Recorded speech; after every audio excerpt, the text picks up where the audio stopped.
Marwari media आप देख रहे हैं। आज है 25 जून 2025 बुधवार का दिन, हिंदू तिथि आषाढ़ माह की अमावस्या। नजर डालेंगे आज की बड़ी खबरों पर। शुरुआत करेंगे दुनिया की बहुत बड़ी खबर के साथ। बड़ी खबर, इजराइल ईरान जंग के बीच अमेरिकी राष्ट्रपति ट्रंप ने मंगलवार सुबह सीज फायर का ऐलान किया। हालांकि यह कुछ घंटों के बाद ही टूट गया। सीज फायर शुरू होने से करीब 2.5 घंटे के बाद ही ईरान ने इजराइल पर 6 बैलिस्टिक मिसाइलें दागी। एक मिसाइल बेशेरबा शहर में इमारत पर गिरी, जिसमें 5 लोगों की मौत हो गई, जबकि 20 से ज्यादा घायल है। वहीं इसके बाद ईरानी हमले के जवाब में इजराइल ने भी अपनी सेना को तेहरान पर हमले के आदेश दे दिए थे। हालांकि बाद में अमेरिकी राष्ट्रपति डोनाल्ड ट्रंप ने इजराइल पीएम बेंजामिन नेतन्याहू को फोन करके ईरान पर हमला रोकने को कहा था। अल जजीरा की रिपोर्ट के मुताबिक नेतन्याहू ने ट्रंप से कहा कि मैं हमला नहीं रोक सकता क्योंकि ईरान ने पहले सीज फायर का उल्लंघन किया था और उसे जवाब देना जरूरी है। यानी कि दोनों देशों के बीच अब यह युद्ध नाटकीय मोड़ पर है। कभी सीज फायर की बातें होती है लेकिन उसके तुरंत बाद ही हमला शुरू हो जाता है। लेकिन जानकारों की माने तो अब जल्द ही दोनों देशों के बीच शांति स्थापित होगी। आगे बढ़ेंगे, देश की एक और बड़ी खबर। अगर आप भी रेल में यात्रा करते हैं तो आपके लिए बड़ी खबर है। रेल का सफर 1 जुलाई से महंगा हो सकता है। नॉन एसी मेल एक्सप्रेस ट्रेनों के किरायों में 1 पैसा प्रति किलोमीटर और एसी क्लास के किराए में 2 पैसे प्रति किलोमीटर की बढ़ोतरी हो सकती है। इकोनॉमिक टाइम्स ने सूत्रों के हवाले से यह जानकारी दी है। सभी बदलाव 1 जुलाई से लागू होंगे। इस तारीख के बाद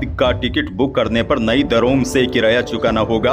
आपको बता दूं, रेलवे ने आखिरी बार 2020 में यात्री किराया बढ़ाया था। उसके बाद पिछले 5 सालों से रेलवे ने टिकट की कीमतों में कोई भी बदलाव नहीं किया था। रेलवे के सामने बढ़ते खर्चे, मेंटेनेंस की लागत को देखते हुए अब किराया बढ़ाने का फैसला हो सकता है। बहरहाल आगे बढ़ेंगे, राजस्थान से बड़ी खबर। राजस्थान के मुख्यमंत्री भजन लाल शर्मा और हरियाणा के मुख्यमंत्री नायब सैनी के बीच सोमवार को फोन पर वार्ता हुई। दोनों मुख्यमंत्रियों ने आपसी समन्वय से भिवाड़ी जल निकासी की पुरानी समस्या के समाधान पर सहमति जताई। वर्षों से लंबित यह मुद्दा अब निर्विवाद हल की ओर बढ़ता दिख रहा है। वहीं दोनों मुख्यमंत्रियों के बीच फोन पर बातचीत के दौरान यमुना जल बंटवारे से जुड़े विषय पर भी चर्चा हुई। दोनों राज्यों के बीच इस ऐतिहासिक समझौते पर तेजी से प्रगति हो रही है। राजस्थान और हरियाणा सरकार अब संयुक्त रूप से यमुना जल के लिए विस्तृत प्रोजेक्ट रिपोर्ट तैयार कर रही है। और बड़ी जानकारी आपको दे दूं, इसी माह पाइपलाइन के लिए जमीनी अलाइनमेंट सर्वे भी शुरू हो जाएगा। यह परियोजना आने वाले वर्षों में दोनों राज्यों के लिए जल सुरक्षा की दिशा में एक बड़ा कदम साबित होगा। राजस्थान से एक और बड़ी खबर। मंगलवार 24 जून से पंडित दीनदयाल उपाध्याय अंत्योदय संबल पखवाड़ा शुरू हो गया है, जो 9 जुलाई तक चलेगा। पखवाड़े की शुरुआत दुद्दू से हुई। इस दौरान सीएम ने कहा कि किसान मजदूर सशक्त नहीं होगा तब तक देश की प्रगति अधूरी मानी जाएगी। यह पखवाड़ा अंतिम पंक्ति में बैठे व्यक्ति को सशक्त करने का एक बड़ा मंच है। इस दौरान सीएम ने खाद्य नागरिक आपूर्ति विभाग के तहत लाभार्थियों को सर्टिफिकेट भी बांटे। वहीं मिनी स्प्रिंकलर के लाभार्थियों को चेक दिया गया। सीएम ने राजस्व विभाग के तहत समझाइश के मामलों में आपसी सहमति से सुलझे मामलों के चलते लाभार्थियों को बंटवारा पत्र भी सौंपा। आपको बता दें, अब आने वाले दिनों में प्रदेश के हर जिले, हर पंचायत में पंडित दीनदयाल उपाध्याय अंत्योदय संबल पखवाड़ा के तहत शिविर लगाए जाएंगे, जिसमें आम लोगों की समस्याएं सुनी जाएगी। एक और बड़ी खबर, राजस्थान में मिलावटी खाद और बीज के खिलाफ चलाए जा रहे अभियान में अलग अलग संभाग और जिलों में कार्रवाई के बाद अब कृषि मंत्री किरोड़ी लाल मीणा ने केंद्र सरकार के कृषि मंत्री शिवराज सिंह चौहान को पत्र लिखकर देश में सख्त कानून की मांग की है ताकि मिलावटी खाद और नकली बीजों पर लगाम लग सके। जोधपुर से बड़ी खबर, बेलवा गांव में भ्रष्टाचार निरोधक ब्यूरो ने एक बड़ी कार्रवाई को अंजाम दिया है। ग्राम पंचायत बेलवा का पटवारी दीपक शर्मा, जो अपने पटवार घर में बैठकर आम लोगों के दस्तावेजों का काम करता था, एसीबी को शिकायत मिली कि पटवारी दीपक शर्मा म्यूटेशन यानी कि जमीन के नामांकन के काम के लिए 2000 रुपए की रिश्वत मांगी। उसकी जानकारी मिलते ही एसीबी की टीम हरकत में आई और 2000 रुपए रिश्वत लेते रंगे हाथों पकड़ा। वहीं दूसरी ओर एसीबी ने डूंगरपुर में भी एक ग्राम विकास अधिकारी को 5000 रुपए की रिश्वत लेते रंगे हाथों गिरफ्तार किया है। झालावाड़ से बड़ी खबर, जिले के मनोहर थाना क्षेत्र के खुरी चौराहे पर एक अजीबोगरीब मामला सामने आया है। यहाँ नकली ट्रैफिक पुलिस ने लोगों को दुर्घटना नियंत्रण शिविर के नाम पर 200 रुपए की रसीदें थमा दी गई और कई लोग इस ठगी का शिकार भी हो गए। और बड़ी बात तो यह है, नकली पुलिस वसूली करती रही लेकिन असली पुलिस को भनक तक नहीं लगी। एक कार ड्राइवर थाने में पहुंचकर शिकायत की तो मामले का खुलासा हुआ। खैर आगे बढ़ जाते हैं। एक और बड़ी खबर, रायपुर के सेंदड़ा क्षेत्र के ब्यावर पिंडवाड़ा 4 लेन पर लालपुरा सरदाना घाटी के पास सड़क किनारे मंगलवार सुबह एक लेपर्ड यानी कि तेंदुआ का शव मिला। आशंका जताई जा जा रही है कि सुबह के समय किसी तेज रफ्तार वाहन ने लेपर्ड को टक्कर मार दी थी, इसकी वजह से मौत हुई है। आगे बढ़ेंगे कोटपूतली बहरोड से बड़ी खबर। जिले के बानसूर कस्बे में ट्रांसफार्मर की मांग को लेकर किसान डिस्कॉम कार्यालय का गेट बंद कर उसके सामने धरने पर बैठ गए। बातचीत के दौरान एएन ने कहा कि गेट कैसे बंद कर दिया, वो कांग्रेस का टाइम अब गया। एएन के इस जवाब के बाद माहौल तनावपूर्ण हो गया। ग्रामीणों ने जवाब दिया कि हम कांग्रेस भाजपा नहीं, हम किसान हैं। मामले को लेकर नेता प्रतिपक्ष टीकाराम जूली, कांग्रेस प्रदेश अध्यक्ष गोविंद सिंह डोटासरा घटना का वीडियो शेयर करते हुए सरकार पर निशाना साधा है। कोटा से भी बड़ी खबर है। श्रीपुरा इलाके में स्थित एक घर में आग लग गई। महिला रसोई में खाना बना रही थी। इसी दौरान अचानक सिलेंडर ने आग पकड़ ली। मां की चीख सुनकर फायरमैन बेटा रसोई में दौड़ा और वाइपर की मदद से जलते सिलेंडर को मकान से बाहर लाकर पटका और मां की जान बचाई। इस जद्दोजहद में बेटे का एक हाथ भी जल गया। तबीयत बिगड़ने पर उसे अस्पताल में भर्ती करवाना पड़ा। आगे बढ़ेंगे। डीडवाना कुचामन में 19 साल के एक युवक की साइलेंट अटैक से मौत हो गई। युवक डिफेंस एकेडमी में सेना में जाने की तैयारी कर रहा था। घटना लाड़नू में रविवार शाम 6 बजे हुई।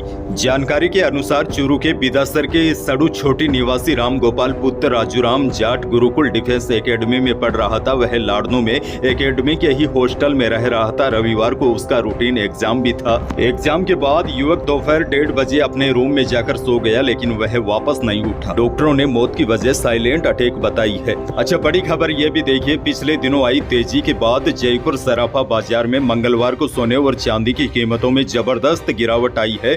शुद्ध सोना 1300 रुपए कम होकर 1,02,000 रुपए प्रति 10 ग्राम रहा और 22 कैरेट यानी कि जेवराती सोना भी 1700 रुपए फिसल कर 93,500 रुपए प्रति 10 ग्राम रहा और चांदी भी 800 रुपए टूटकर 1,09,000 रुपए प्रति किलो रही। जानकारों की माने तो इजराइल और ईरान के बीच सीज फायर की खबरों के बाद सोने और चांदी के भाव में गिरावट आई है। जानकारों की माने तो आने वाले दिनों में दोनों देशों के बीच पूरी शांति कायम हो जाती है तो सोने और चांदी के भाव में आने वाले दिनों में और गिरावट आ सकती है। खैर, आगे बढ़ जाते हैं। राजस्थान के बालोतरा जिले की आधी अधूरी खरीफ अनुदान राशि के वितरण से परेशान हजारों किसानों के लिए राहत की खबर है। बड़ी अपडेट यह है, सरकार के बजट स्वीकृत करने पर कुछ ही दिनों में उनके खातों में अनुदान राशि जमा होगी। मानसून में खेतों की जुताई, बुआई व अन्य कार्यों के लिए किसानों को पैसों की अभी बड़ी जरूरत है। ऐसे में किसानों को हल्की सी राहत मिल सकती है। आपको बता दूं, 2 वर्ष से 90,000 से अधिक किसान अनुदान राशि का इंतजार कर रहे हैं। वहीं प्रदेश के बाकी जिलों के किसानों का भी यही हाल है। किसानों का कहना है कि 2 वर्षों से अनुदान राशि का इंतजार कर रहे हैं। सरकार पहले भी अधिक देरी कर चुकी है।